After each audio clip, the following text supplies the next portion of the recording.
السلام علیکم ورحمۃ اللہ وبرکاتہ۔ آج کا موضوع ہے اردو مضمون رشوت ایک ناسور۔ رشوت اور بدعنوانی کسی بھی معاشرے یعنی سماج کے لیے ایک ناسور کی حیثیت رکھتے ہیں۔ جس معاشرے میں یہ مہلک بیماریاں آئیں وہ معاشرہ آہستہ آہستہ یعنی رفتہ رفتہ شکست و ریت کا شکار ہوتا جاتا ہے۔ رشوت ستانی کے ماحول کو اگر پھلنے پھولنے دیا جائے تو اس معاشرہ میں ہر چیز پیسے سے بکنے لگتی ہے، چاہے انصاف ہو، عدالت کا نظام اعلیٰ ہو، انتظامیہ کا ڈھانچہ ہو یا سیاسی و آئینی ادارے ہوں۔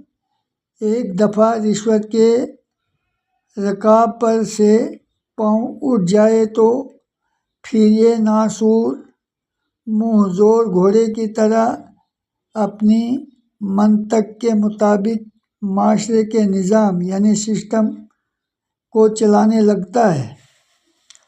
لفظ رشوت ہمارے ذہنوں پر ناسور کی طرح سوار ہو گیا ہے۔ نہ جانے یہ لعنت کب ہمارے معاشرے سے ختم ہوگی۔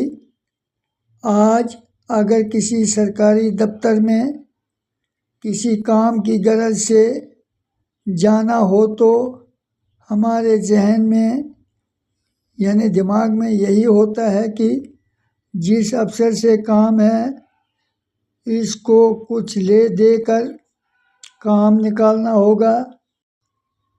سرکاری ملازمت حاصل کرنے ہو یا کوئی بھی اپنا جائز کام کروانا ہو، رشوت کے بغیر ہو نہیں پاتا۔ آج سرکاری غیر سرکاری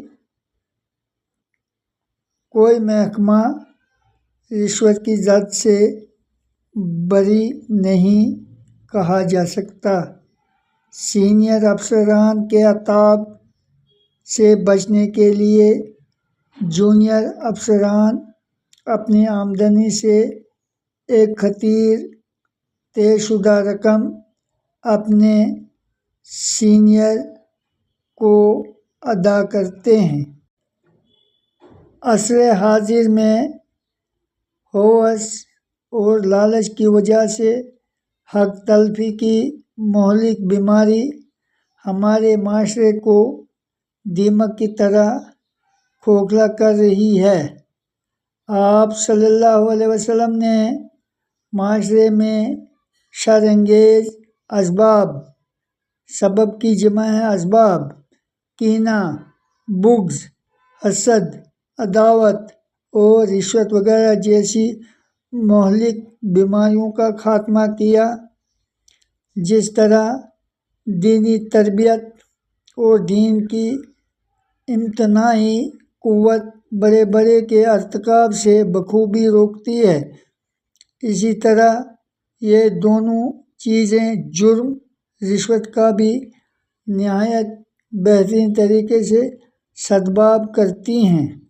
اسلام نے اپنی زبردست تعلیمات کے ذریعے فرد اور جماعت کے حقوق، حق کی جمع ہے حقوق کو بحال رکھا اور انہیں برباد ہونے سے بچایا۔